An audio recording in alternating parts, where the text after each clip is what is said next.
violencia en Sinaloa debido a la disputa entre los Chapitos y la Malliza. El gobernador Rubén Rocha Moya. Se cumple un año de la masacre en una hacienda de Salvatierra en Guanajuato. El alcalde de este municipio explica que sí impactó en la economía local. La presidenta Claudia Sheinbaum le responde al presidente electo de Estados Unidos, Donald Trump, ante sus intenciones de retomar la construcción del muro fronterizo. La Fiscalía de Nueva York acusa a Luigi Mangione de homicidio en primer grado y de terrorismo en segundo grado por el asesinato del empresario Brian Thompson.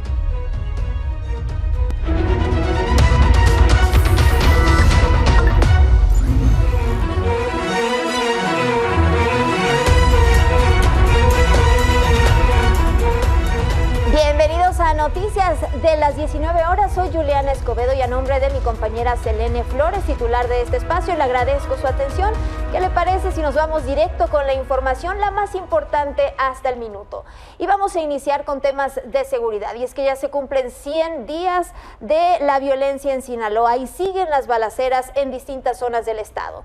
La madrugada de este martes, la fachada de una vivienda en la colonia 10 de Mayo fue atacada a balazos, convirtiéndose en el quinto domicilio que sufre daños similares en las últimas 48 horas. Los elementos de la Fiscalía General del Estado se hicieron cargo de las investigaciones de manera preliminar. Se presume que se utilizó un arma tipo mini-mí para disparar, un hecho que resalta la magnitud del ataque y su violencia, similar a otros registrados recientemente. Además, se reportó un ataque y quema de una tienda de conveniencia, algo a lo que el secretario de Seguridad Estatal, Gerardo Mérida Sánchez, calificó como un hecho aislado. Y mire, este dato que le voy a presentar, pues es el saldo de estos 100 días de violencia en Sinaloa. Alrededor de 600 personas han perdido la vida y más de 1000 familias se han visto afectadas en su patrimonio. Además, ante esto, el gobernador del estado, Rubén Rocha Moya, anunció el regreso del secretario de Seguridad, Omar García Harfuch. Ya tiene fecha para su retorno, había dicho ayer que esta semana podría volver. Sí, allá va a estar aquí, Ya para mañana aquí está. Es muy probable que llegue ahora, ya me mandó un mensaje. ¿La agenda de Claudia también no la tiene? ¿Qué? La presidenta todavía no le comparte. Todavía no sabemos, no tenemos la agenda, el lugar. Y en este contexto, la Fiscalía General de Chihuahua informó de la desaparición de 2 jóvenes originarios del estado mientras vacacionaban en Mazatlán durante la madrugada del lunes 16 de diciembre. Se trata de los jóvenes Raúl Roberto Treviño Leo, de 21 años de edad, e Iván Escalante Tamés, de 23 años de edad. De acuerdo con sus familiares, la última comunicación que tuvieron con ellos fue a las 3 de la mañana de este martes, cuando se encontraban en un antro. Ahí los ve usted en pantalla. Si los reconoce, tiene alguna información de dónde puedan estar, alguna información de su paradero, pues llame a los números que están apareciendo en su pantalla. Su familia, sus amigos, por supuesto, quieren encontrarlos.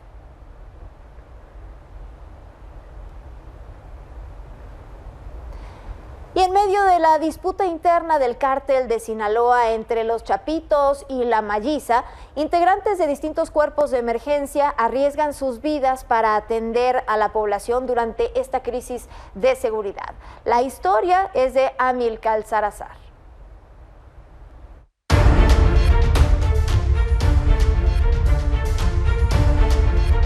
Se escuchan más unidades no sé si de policía o de ejército, de guardia, pero se escuchan bastantes. Van a aquel sector porque vienen por la vialidad de por acá. 18, 31 para 36. Las noches en Culiacán son sombrías. Solo la luz de las torretas iluminan las calles que se han convertido en escenario de balaceras y homicidios, protagonizados por los Chapitos, la Malliza y las fuerzas federales. Pero en la oscuridad también operan los cuerpos de rescate, obligados a cumplir con su deber de atender heridos y salvar vidas. Y ahorita está irreconocible todo, parece zona de guerra. No es normal que esté así de sol. Por lo menos ves a 3, 4, 5 carros transitando a sus casas. Y así está a partir como de las 9, 10 de la noche. Julio César es egresado de la Escuela Militar de Oficiales de Sanidad, pero desde hace 6 años formó el Grupo Especial de Rescate y Urgencias Médicas, una asociación civil de 12 paramédicos que se empeña en llegar primero a donde se necesita. Lo hacen con una camioneta rotulada propia, con lo básico para dar los primeros auxilios, todo comprado con sus propios recursos. Nuestro trabajo es prácticamente eso: llegar, atender, estabilizar, prolongar ese tiempo de vida en lo que llega una unidad para poder trasladarlo. Ya una vez arriba de la ambulancia, ya la batuta la toma otra corporación y pues ya se va estable. En la zona urbana de Culiacán, todas las noches hay balaceras, incendios y accidentes. La Cruz Roja tiene solo 4 ambulancias y Protección Civil 2 más, por lo que el trabajo del Jerum, como rescatistas independientes, se hace más indispensable en esta escaramuza donde escasean los recursos. Reciben algunos donativos de la iniciativa privada y a veces cobran sus servicios en eventos especiales.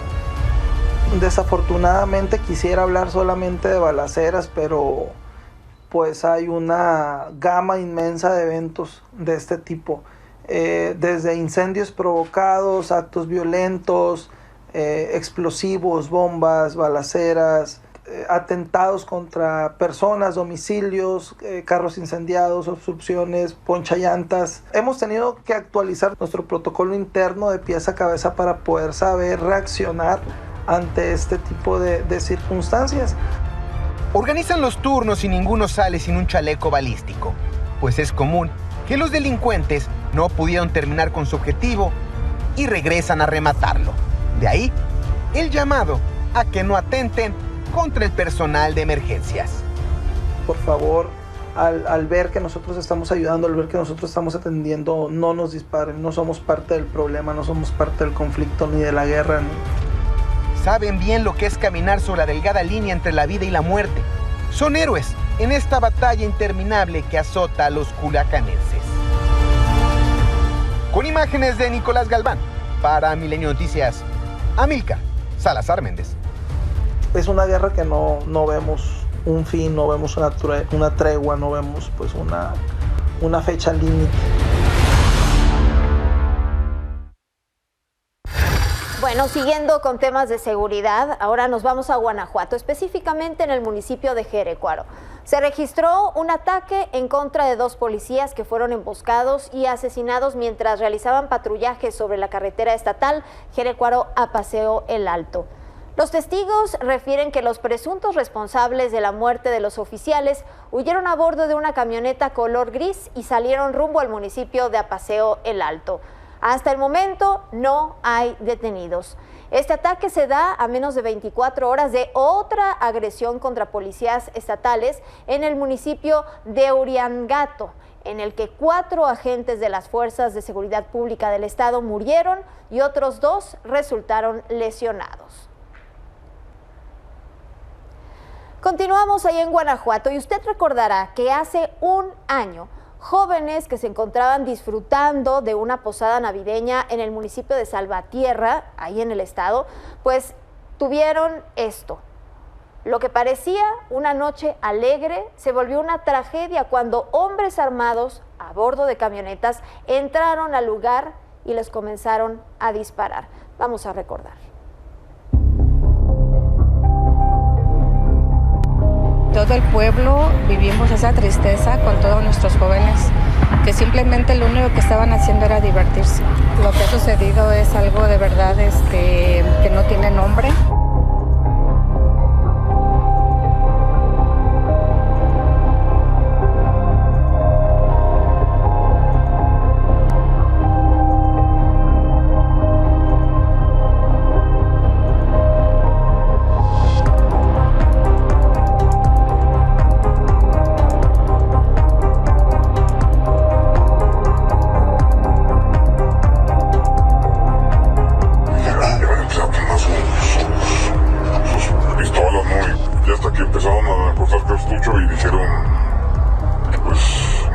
todos a la... Pues todo empezó a correr, empezaron las balas, todos a correr.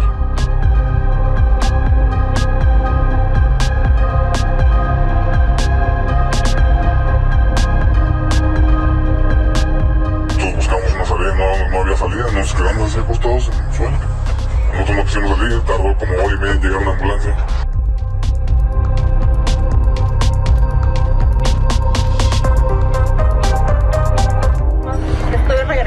El traje que le prestó Diosito a mi gordo, porque mi gordo se va en cada uno de ustedes un pedacito, por eso ser un niñote, porque le tenía que dar un pedacito a cada uno de ustedes, así que den un aplauso a mi gordito porque no los dejaron estar en la fiesta, fueron a buscar a gente armada y como venganza asesinaron a los participantes de la fiesta. Muy lamentable todo esto.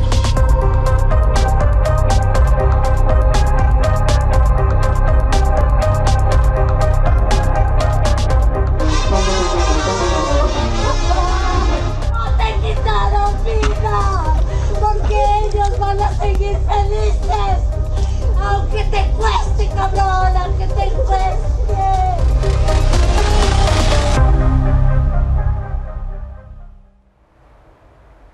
En entrevista con mi compañero Josué Becerra, el alcalde de Salvatierra, Daniel Samano, explicó los daños que estos hechos han dejado al municipio.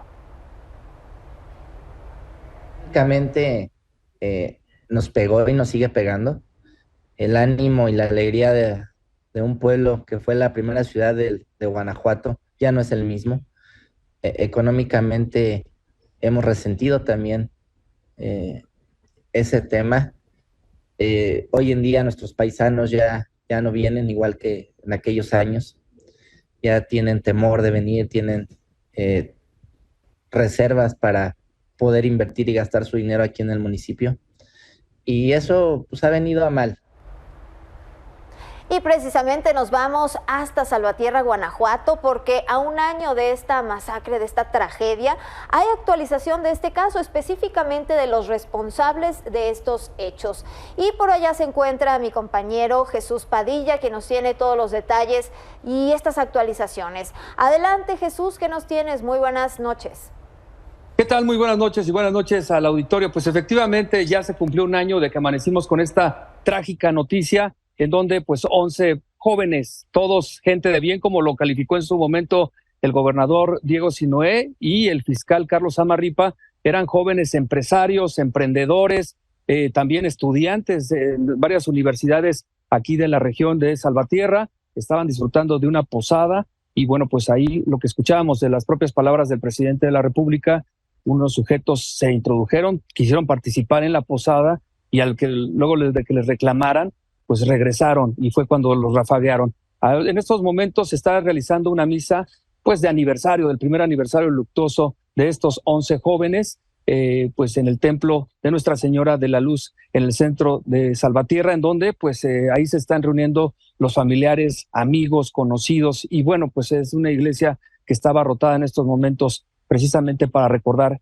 esta tragedia que tanto pues dio la vuelta a todo México y al mundo, ¿no? Porque pues eran personas que estaban disfrutando de esta posada. Te comento que por la mañana también visitaron el Panteón, también visitaron pues el centro de la ciudad. En esos momentos está apagado también el árbol de Navidad del municipio de Salvatierra en señal de luto, como lo hicieron hace un año. Se espera que al término de la misa pues avancen hacia esta zona donde está precisamente el árbol y van a encender veladoras, como lo hicieron también hace un año para recordar a estos 11 jóvenes. Ahí en escena vemos este mural que colocaron en las inmediaciones de la Deportiva en Salvatierra, pues para recordarlos, como los querían ver sus amigos y sus familiares, sonrientes a los 11 jóvenes, y esto pues están cuidando este mural para que quede como un recuerdo de estos jóvenes estudiantes empresarios. Te comento que también mañana se espera que pues ahí acudan también, como lo han hecho durante todo el año, han hecho misas y después van a visitar este mural cada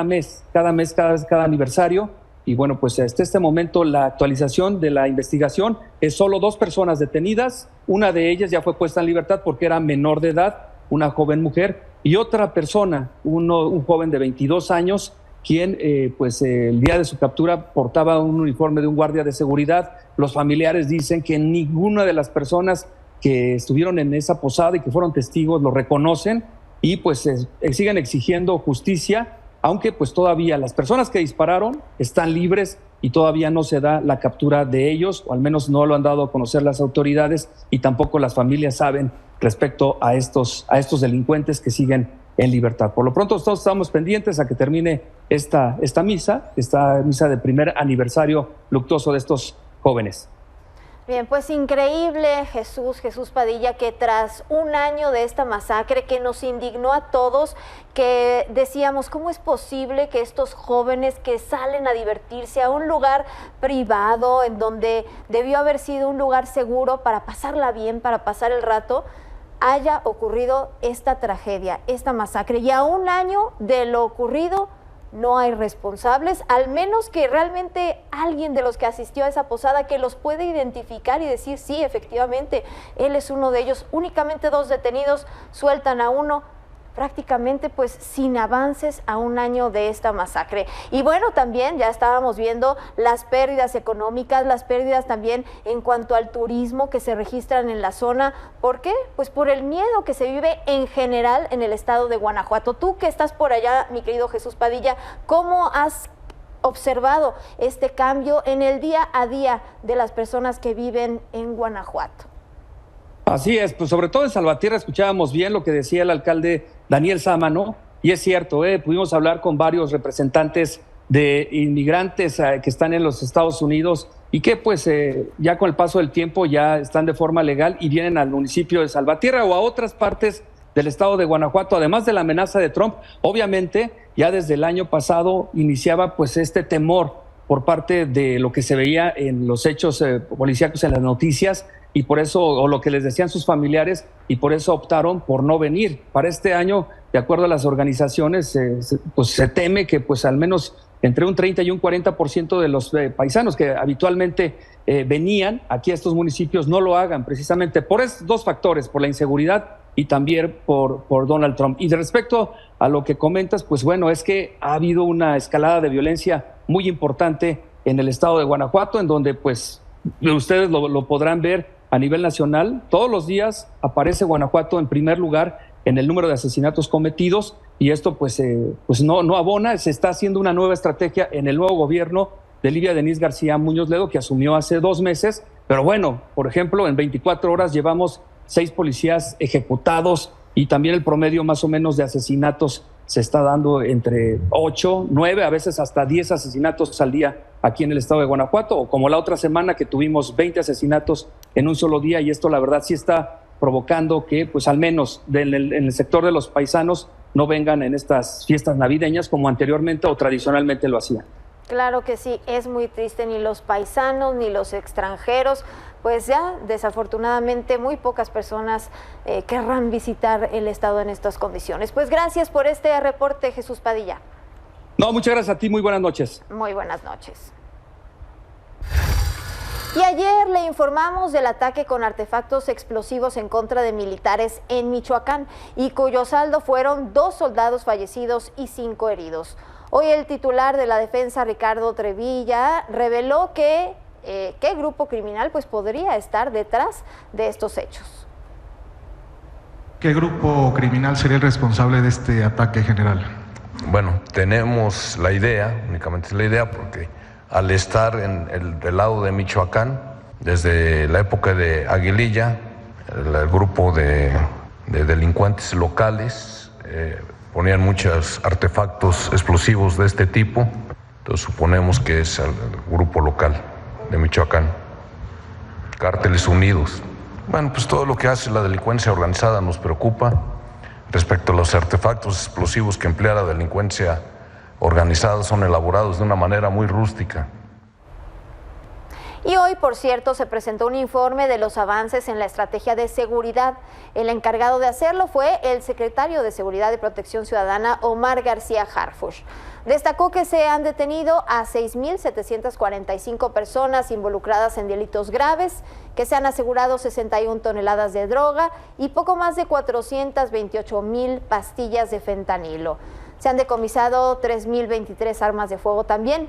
Y añadió que se han desmantelado 69 narcolaboratorios en Baja California, en Guerrero y Sinaloa. Resaltó también que en Sinaloa se incautó más de 1 tonelada de fentanilo, además de las detenciones de Jaciel N. y Javier Alonso N. Sin embargo, García Harfuch explicó cuál es el delito que más les preocupa, así lo dijo. En los distintos tipos de extorsión, como ya lo dijo la señora presidenta, hay uno que es el que más nos ocupa, que son las extorsiones presenciales, porque la gran mayoría son telefónicas, que estas generan una percepción de inseguridad, pero no un riesgo como tal físicamente. Cuando son extorsiones presenciales, como lo que comentó la señora presidenta en Michoacán, esas son las que más nos ocupan. Bueno, nos vamos hasta el Estado de México, ya que el operativo Enjambre pues sigue causando estragos en esa entidad. El presidente municipal electo de Santo Tomás de los Plátanos, Luis Hernández de Paz, rindió protesta como alcalde para el periodo 2025-2027. Sin embargo, durante la ceremonia logró evadir a elementos de la Fiscalía General del Estado de México que pues intentaban cumplimentar una orden de aprehensión en su contra. Aquí la imagen. Esté lleno de logros y satisfacciones. Gracias.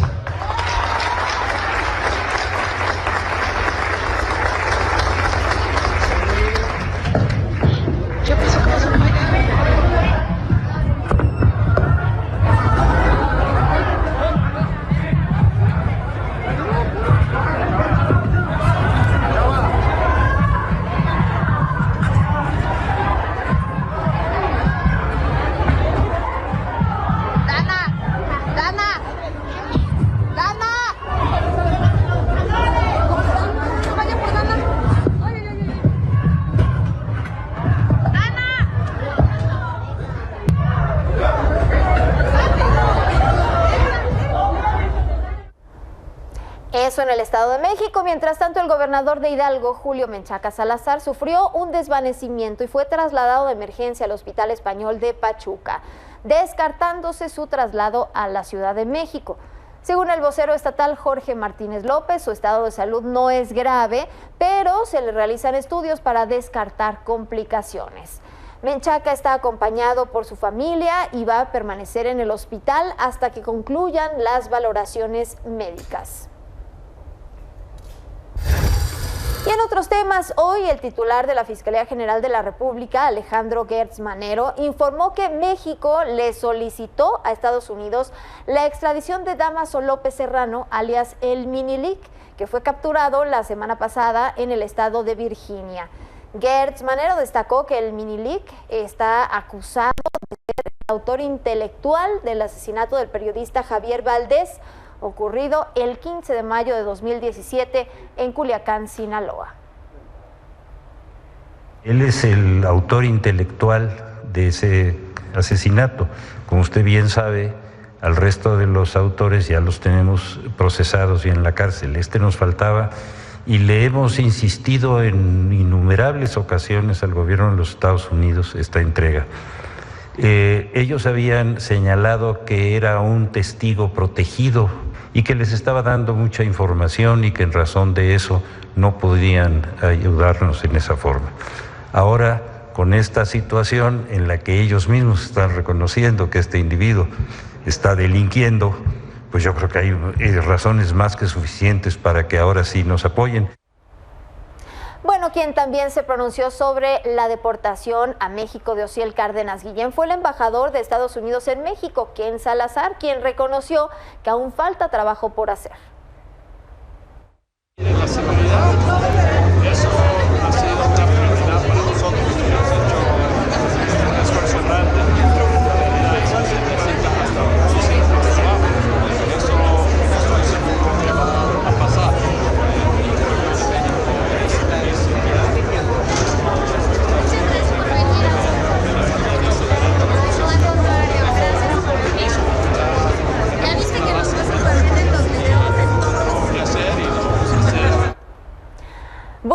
está con nosotros Óscar Valderas, nos va a platicar un poquito más acerca de Osiel Cárdenas, líder del Cártel del Golfo, al que incluso controlaba y manejaba desde prisión. Óscar, buenas noches, pues bienvenido. Yuli, gracias, buenas noches. Qué personaje Osiel Cárdenas Guillén.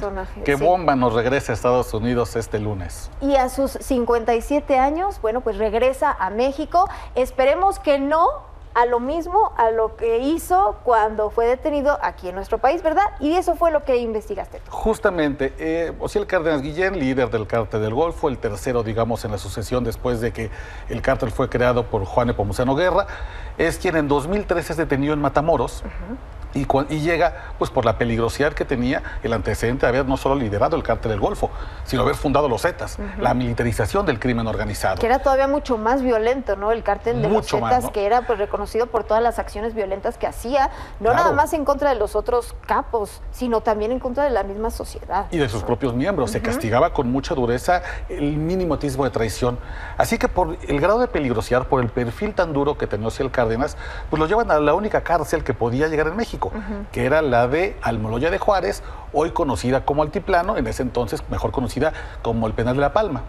Y ahí Osiel Cárdenas Guillén pues le entiende muy bien al tema carcelario, aprende que con dinero todo puede funcionar y empieza a comprar voluntades apoyados sobre todo en dos personalidades, el Mochaorejas Daniel Arismendi y Jesús Locha, un eran secuestrador. Sus compañeros, ¿no? Sí, estaban ahí muy cerquita pues, de vecinitos él. de celda. Vecinitos de celda. Exactamente. Y entonces con ellos empieza a entenderle cómo hay que corromper el penal para poder obtener beneficios que le pudieran permitir manejar el Cártel del Golfo desde la propia prisión de supuesta máxima seguridad.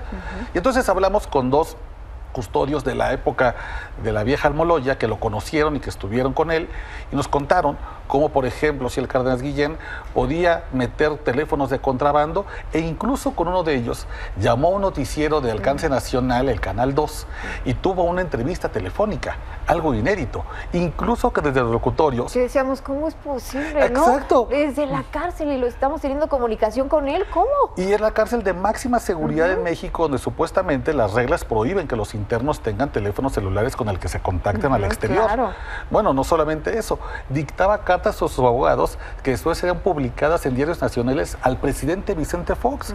Desde ahí el propio Osiel Cárdenas también organizó 3 asesinatos muy duros contra integrantes importantes del Cártel de Sinaloa. Uno de ellos ni más ni menos que el Pollo, el hermano menor de Joaquín El Chapo Guzmán. Y así, bueno, vamos contando una serie de historias. ¿Y 3 años y medio, 4 que estuvo ahí? Sí, él ingresa en 2003, que es el año de su detención, y en 2007, debido a la presión muy fuerte de que era una papa caliente en el sistema penitenciario mexicano, es que finalmente es extraditado hacia Estados Unidos. Pero es una historia de cómo este capo pues, va doblegando, va rompiendo las instituciones con sobornos, y después de muchos años, de 14 años en Estados Unidos y de obtener una pena reducida por su cooperación con Estados Unidos, pues vuelve a México y vuelve al penal que ya alguna vez dobló. Es decir, no va a un lugar que no conoce, es un domicilio que él perfectamente conoce. En donde estaba planeando también escaparse. Es correcto, él también planeaba una fuga, casi tan espectacular como la de su enemigo jurado, el Chapo Guzmán.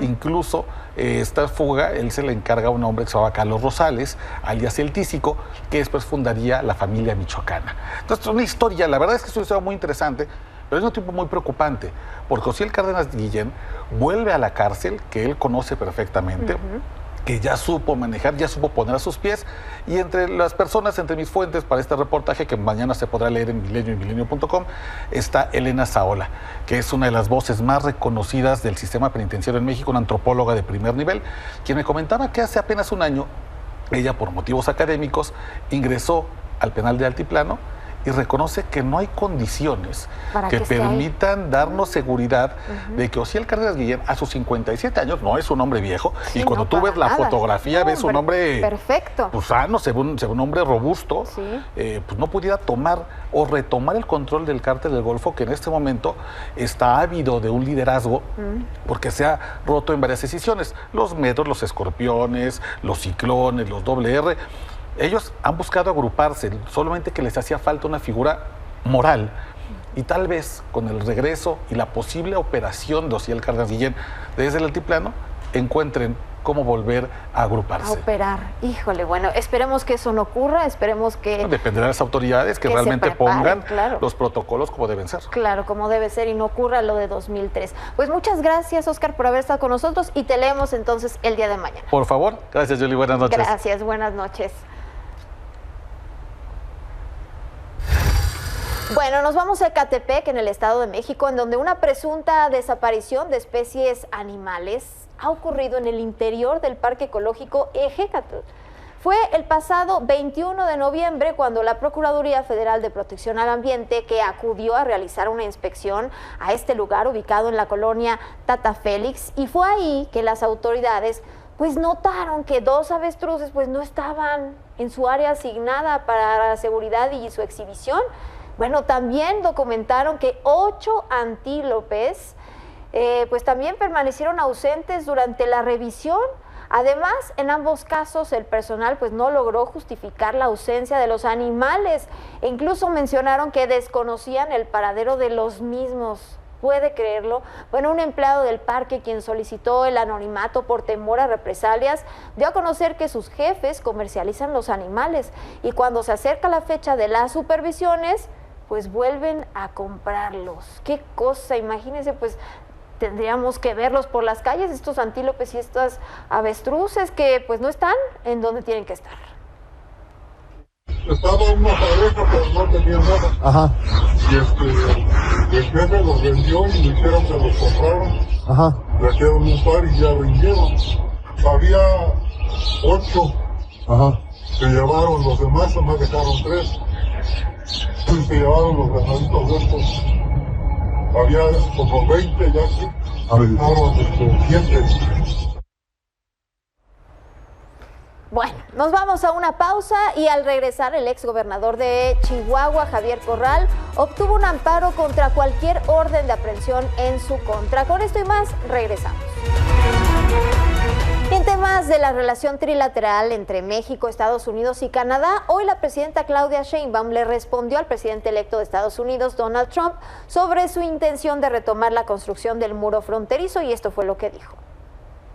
Nosotros siempre hemos ido de la idea de que hay que construir puentes y no muros, y que la solución más humana y más efectiva a la migración es la atención a las causas. Ahora, nosotros tenemos una estrategia, que fue lo que comenté con el presidente Trump en las llamadas, en la segunda llamada por teléfono, en donde evitamos que lleguen caravanas al norte del país, a la frontera norte de México, la frontera sur de Estados Unidos, a través de la atención de los migrantes previamente, de manera humanitaria.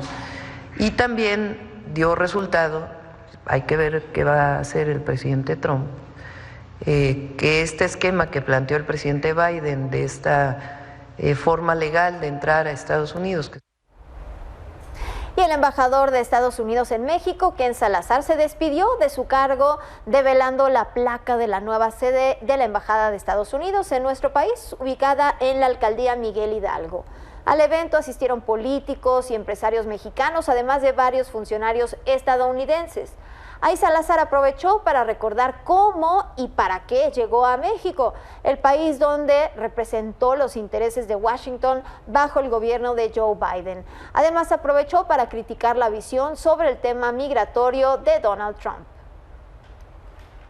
La visión de nosotros es de tener una América del Norte, 300 millones americanos, Estados Unidos, 130 millones, 130 million mexicanos, 50 millones canadienses. Esta unión tiene que ser una unión de respeto, de conocimiento uno a los otros. La visión, ustedes la conocen muy bien, es la visión de dividir, de hacer muros, de ver a una gente inferior a otra gente.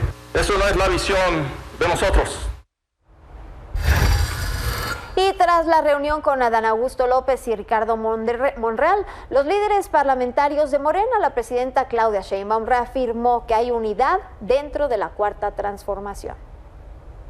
16 reformas constitucionales, muchas reformas a leyes secundarias, Realmente hicieron un trabajo excepcional las y los legisladores. Y quedamos, pues, nos reunimos para ver la agenda de cierre y la agenda del inicio del próximo año, valorar si es necesario un periodo extraordinario. Y ya, como les dije, pues, no, más bien son pues nuestros adversarios que hacen grande todo esto. Pero hay mucha unidad en nuestro movimiento y ya se sacaron una foto con la secretaria de Gobernación. Hablamos de lo que representa nuestro movimiento. Sin embargo, el senador del PAN y ex candidato presidencial Ricardo Anaya señaló que este pleito es el inicio de la destrucción de Morena. Y con mucho gusto. Contestaré 3 cosas. La primera es que lo que estamos viendo es el inicio de un proceso de autodestrucción al interior de Morena. En segundo lugar, tienen todo el derecho, tanto para pelearse como para reconciliarse. Pero lo que nosotros sí vamos a exigir son 2 cosas. Uno, que no se utilice la justicia con fines políticos. Y segundo, que si hubo señalamientos, pues los señalamientos se tienen que investigar y le tienen que rendir cuenta no al Senado, sino al pueblo de México. Y tras la conclusión del primer periodo ordinario en el Poder Legislativo, se instaló la Comisión Permanente en la Cámara de Diputados, misma que estará presidida por el diputado por Morena, Sergio Gutiérrez Luna, y los vicepresidentes serán los senadores Gerardo Fernández Noroña, de Morena, y Juan Antonio Martín del Campo, del PAN, además de la diputada Ana Erika Santana, del Partido Verde. Sin embargo, tras su instalación, se volvió a citar hasta el 8 de enero, concediendo a diputados y senadores un puentecito de 21 días, con motivo, pues sí, de la Navidad y del Año Nuevo. Aquí el momento. Se levanta la sesión y cito para la próxima, que tendrá lugar el miércoles 8 de enero de 2025 a las 11 horas.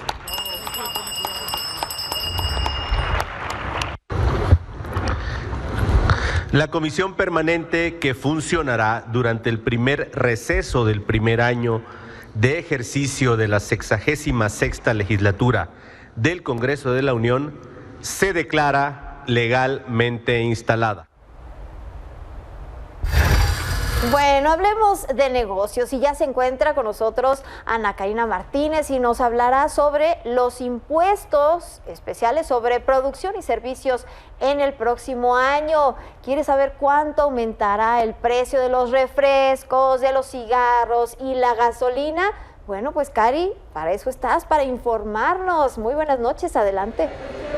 ¿Qué tal, Yuli? Muy buenas noches, te saludo con muchísimo gusto y así es, como cada año la Secretaría de Hacienda va a actualizar las cuotas que se cobran por el impuesto especial sobre producción y servicios, el que ya conocemos como IEPS, y es que para el 1 de enero de 2025 la cuota que se cobra por este impuesto aumentará 4.5% en línea con el aumento que tiene la inflación, que de acuerdo con el Instituto Nacional de Estadística y Geografía es de 4.55% en noviembre.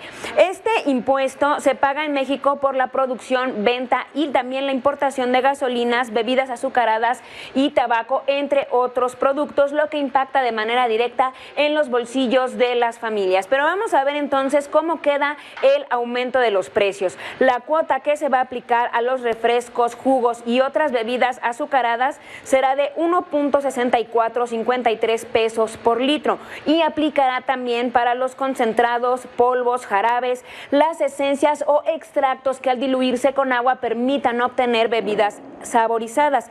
En cuanto a los cigarros, la cuota será de 0.6446 centavos, es decir, menos de 1 peso por cigarro.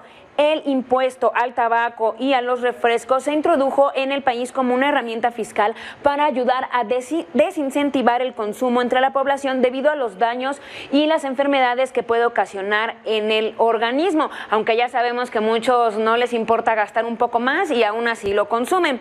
En cuanto a los combustibles, el impuesto se divide así. Por la gasolina magna se cobrarán 6.4561 pesos por litro y la gasolina premium se cobrarán 5.4518 pesos. En cuanto al diésel serán 7.0952 pesos por litro. Y si bien el principal factor que determina el precio de las gasolinas en México es el precio que se maneja a escala internacional, para evitar que la inflación y la volatilidad impacte de manera muy intensa en los bolsillos de las familias, el gobierno federal subsidia cada semana parte o en su totalidad del pago de este impuesto, una medida que se conoce como una política de estímulos fiscales. Pero aún así impacta, aún así hay que pagar este impuesto a este tipo de productos, así que a prepararnos porque todavía no termina el año y ya estamos viendo cómo van a aumentar los impuestos, cómo vamos a tener que desembolsar un poquito más y pues la cuesta de enero se ve que viene buena, Yuli.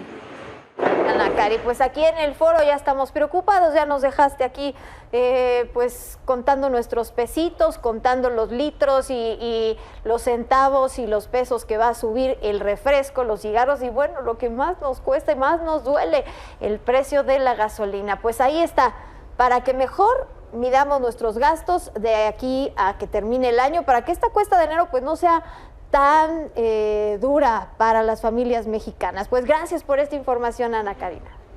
Muchas gracias, Yuli, seguiremos al pendiente. Buenas noches. Y el Consejo Judicial Ciudadano ha elegido ya a los candidatos de la terna para el nuevo titular de la Fiscalía de la Ciudad de México. Y pues Anaid Valero Manzano fue elegida por unanimidad. Ella cuenta con experiencia en la Suprema Corte y estuvo como secretaria auxiliar de la ministra Norma Piña. También el abogado penalista Ulrich Richter, que fue otro de los perfiles que serán analizados por la jefa de gobierno. Y por último, Berta Alcalde Luján, ex titular del ISSSTE y quien su perfil tiene mayor fuerza para ocupar el cargo. Y en temas relacionados con la elección judicial, el Comité de Evaluación del Poder Judicial de la Federación modificó la lista de aspirantes a participar en la elección de juzgadores al argumentar que por un error técnico se incluyó a una persona inelegible y se excluyó a otro elegible. De esta manera se excluyó del listado a Luis Augusto Isunza Pérez y se sumó a Josué Isaías Ariza Estrada. Se explicó que los cambios se realizaron en el área del listado de personas elegibles para los cargos por especialidad y circuito de tribunales colegiados de circuito. Sin embargo, el presidente de la mesa directiva, Gerardo Fernández Noroña, anunció que solicitará que el Comité de Evaluación del Legislativo revise las quejas de los excluidos. Podríamos abrir una instancia del propio Comité de Evaluación donde, por ejemplo, tú te inscribiste, cumpliste los requisitos y no apareces en el listado final, pues que tú puedas hacer un reclamo diciendo cuál es la razón para que me hayan excluido. Y si efectivamente tú cumpliste con los requisitos, no tengas que ir al Tribunal Electoral, el propio Comité de Evaluación haga la modificación. Se tiene de aquí hasta los primeros días de febrero en que se va a emitir el listado definitivo de quienes van a ir a las candidaturas una vez que se hagan esa aculación.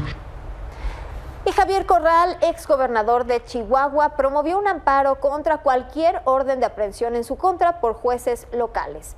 Un secretario en funciones de juez admitió la demanda y le otorgó una suspensión provisional para evitar su detención, debido a que cuenta con fuero constitucional.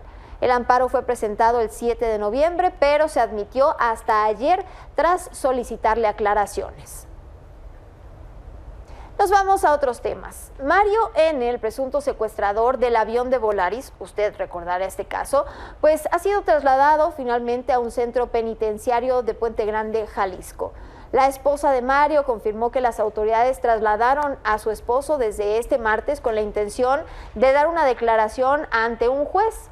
Tanto Mario como sus familiares confían que su caso pueda resolverse y mantienen que no es culpable del delito que se le imputa. Pues que salga a la luz todo. realmente pues él va a dar su testimonio de todo lo que pasó y pues que hay que tratar de esperar a ver qué pasa con todo esto que está pasando, y pues yo quiero realmente que nos ayuden y nos apoyen, porque pues ahorita estas situaciones que estamos pasando son un poco muy difíciles para nosotros. Ya estamos de regreso con más información, y la Fiscalía de Nueva York acusó ya formalmente a Luigi Mangione por el asesinato del CEO de United Health. Sin embargo, la nueva acusación que se le presenta es acto de terrorismo. Según la ley de Nueva York, se puede presentar este cargo cuando un presunto delito que tiene como objetivo intimidar. El abogado de Mangione ha dicho que se opondrá a la extradición a Nueva York, aunque no dijo nada sobre el caso. Y en esta misma ciudad, el presidente electo Donald Trump demandó al medio de Iowa por injerencia electoral y la encuestadora Ann Seltzer. En este periódico se publicó poco antes de las elecciones una encuesta en donde pronosticaba la victoria de Kamala Harris en ese estado.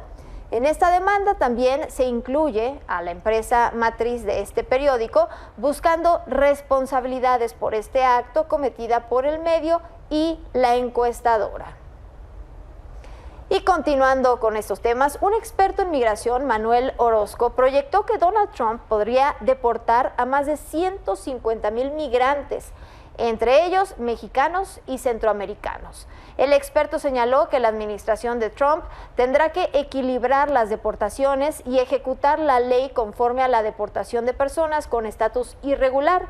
Orozco basa esta tesis con el tema principal de la campaña de Donald Trump, en donde la deportación fue el objetivo principal y lo que lo hizo, por supuesto, ganar las elecciones.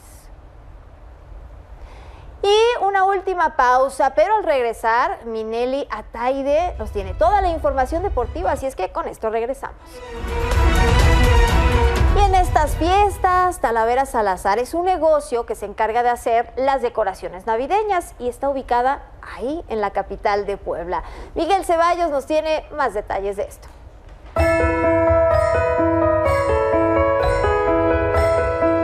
Coloridas piñatas, esferas de Santa Claus, nacimientos o piezas personalizadas son algunos de los diseños de la Talavera navideña que nace de manos poblanas.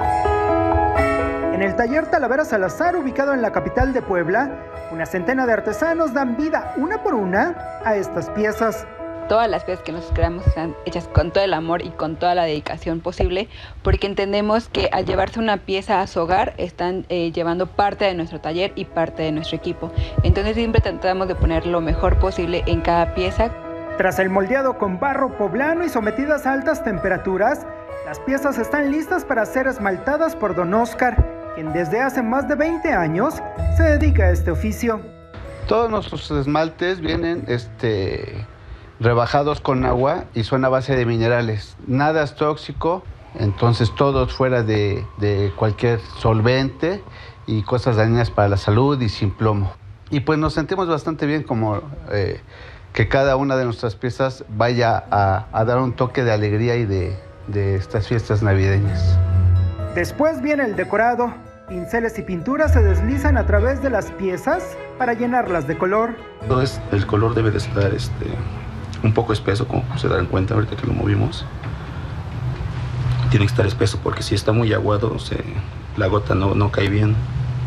En dado caso que se nos llegue a juntar la gota, la separamos con la navaja para que queden uniformes. Se debe de tener pulso y paciencia. El resultado tras una segunda quema son estas piezas que combinan tradición y modernidad. Este año la novedad son las esferas planas, que incluso pueden llevar mensajes personalizados o bien los nacimientos que conquistan hasta los gustos más exquisitos. Con los nacimientos, pues igual perseverar las tradiciones mexicanas. Yo creo que es algo muy importante. Muchas veces a lo mejor ya no tienes un espacio grande para poner un nacimiento y puedes poner que es más compacto. Todos son pintados y hechos a mano. Todo el proceso es artesanal. A obviamente le quisimos incorporar los destellos en color oro y va horneado 3 veces, lleva mayor trabajo. Este taller poblano distribuye su talavera artesanal no solo en México, sino incluso en Estados Unidos y Canadá. Desde Puebla para Milenio Noticias, Miguel Ceballos.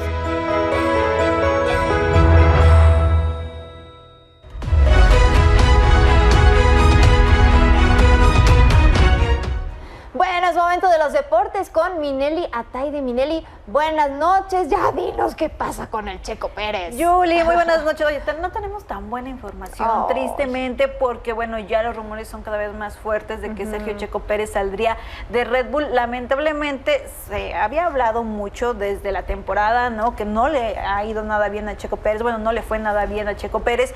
Y había muchos rumores alrededor, incluso muchas veces, bueno, la gente de la escudería salía y decía, vamos a esperar, vamos a terminar. Después lo comenzaron a presionar, algunas declaraciones como las de Christian Horner en su momento, que decía, pues es que esto es de resultados, necesitamos que den puntos, ¿no? Necesitamos que realmente los dos pilotos sumen, y bueno, sabíamos que lo decían por Checo Pérez, ¿no? Ya, bueno, hay varios medios de comunicación que aseguran que antes de Navidad le dirán adiós a Checo Pérez. Hace unos días, de hecho, salió justamente en la nómina de Red Bull que publica la Fórmula 1 Checo Pérez, ¿no? Dentro de ella. Pero yo le dice, se debe mucho a que todavía tiene contrato hasta el 2025 y obviamente no puedes pues no ponerlo cuando tiene un contrato, ¿no? Hasta por temas legales tendría que haber aparecido ahí. Sin embargo, se habla mucho de que Liam Lawson, quien nació en Nueva Zelanda, tiene 22 años, de verdad es muy joven, pues ya tendría su lugar justamente en Red Bull y ocuparía justamente la posición que tiene Checo Pérez, o que ocupó hasta ahora, ¿no? Checo Pérez justamente con esta escudería. Vamos a esperar, es muy joven, ¿no? Pero ha hecho pues buenas cosas, ¿no? Hay que decirlo de esta manera. No sabemos si aguante la presión de una escudería como Red Bull, pero al final ahí está, pues es la opción para Red Bull, y veremos qué es lo que pasa pues en los próximos días, porque te digo, aseguran justamente que pues prácticamente es un hecho. No, vamos a ver rápidamente los números de esta temporada, porque fueron los que, bueno, no le dieron buenos resultados justo a Checo Pérez. Ahí tenemos 24 carreras sin victorias, 4 podios, 15 veces terminó en el top 10, 5 veces no terminó la carrera, 6 veces sin victoria, y 19 veces no subió al podio de manera consecutiva. Pues malos números, por supuesto, para Checo Pérez, que recordemos, la temporada pasada fue subcampeón, en esta no le alcanzó. Híjole, bueno, pues Mireli, muchas gracias, nos mantenemos informados contigo, por supuesto. Muy buenas noches. Gracias.